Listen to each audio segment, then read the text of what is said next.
talking about a new healthcare system that's supported by digital technology, and it's really what we call life care. And it means that every person anywhere on earth can continually have their health care assessed and get important information about how to kind of enhance their health and health care. This conference is something that makes us so proud because it's really the flesh and blood embodiment of what we do.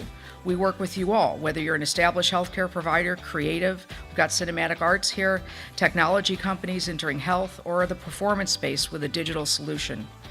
We help payers and large self-insured employers who are trying to leverage life care to reduce sick care costs. Really, there is a difference, a fundamental difference between sick care and life care. And I think that's kind of what we've been talking about for the last 12 years here, is that having life care is more about the constant daily, focus around your health, as opposed to, hey, I'm sick and I'm going to go get help now. Digital health is exploding. It really has the opportunity to transform how we deliver healthcare in our country and how we manage our own health. And so government plays a key role in modernizing regulations and public policy in a way that both promotes innovation but also protects patients. I think the experts in professional sports on the panel today really felt that the data that we collect off athletes has to be accurate. They all agreed that it was their medical data, that they had the right to own it, and it was just a question of what was the right business model. Data ownership is a tricky one. I think every athlete that I know, being a professional athlete myself,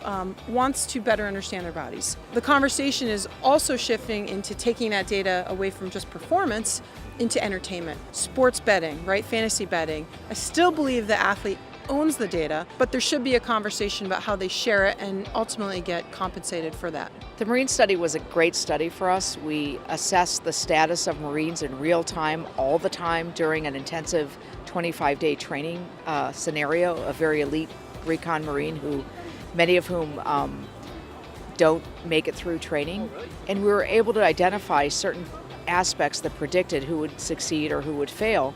And that opens a whole door for how we could intervene and potentially pull more people through. Looking at the different ways that we can use technology to leverage what data we're capturing so that we can better affect the size of our funnel that we're bringing for students into our training, so that we can have lower attrition while still developing the same quality of soldier. Moving away from healthcare to life care is imminent. The proliferation of biometric sensors is here to stay, across from wearables all the way to cars to just everywhere around you. The promise of putting more technology into cars is really going to have a lot of high impact for healthcare. And the reason is most people that do drive a car are in their car at least for an hour, maybe 3 hours a day. And there's a lot of information that can be captured, not just in that 3-hour period in a day, but over time, 30 days, 90 days, 60 days, whatever. You're going to collect a lot of data that is actually kind of relatively painless for the consumer.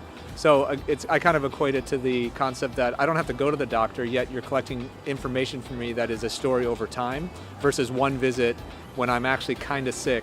So I think that's a fundamentally different way to look at your health. The advent of technology in cars, I think, is a really great driver for change, but I think we need to be very careful with some aspects of how that's actually integrated. As this happens, the attack surface for a car goes up, and an attacker trying to do harm to someone has more opportunity to do that. So we need to be very careful with how we design these kinds of things. I think that the data that's harvested from apps, wearables, and sensors has incredible potential to elevate the health of everybody on Earth. We also feel, however, that we have the responsibility to secure that data, because it's very personal data, and we have the responsibility to use the big data that we're going to get from people. We're going to have so much more data from people in 2 days than the entirety of their traditional medical record. So we have a really great responsibility to use that data in an ethical way and not exploit the individual. And we have a responsibility to protect it.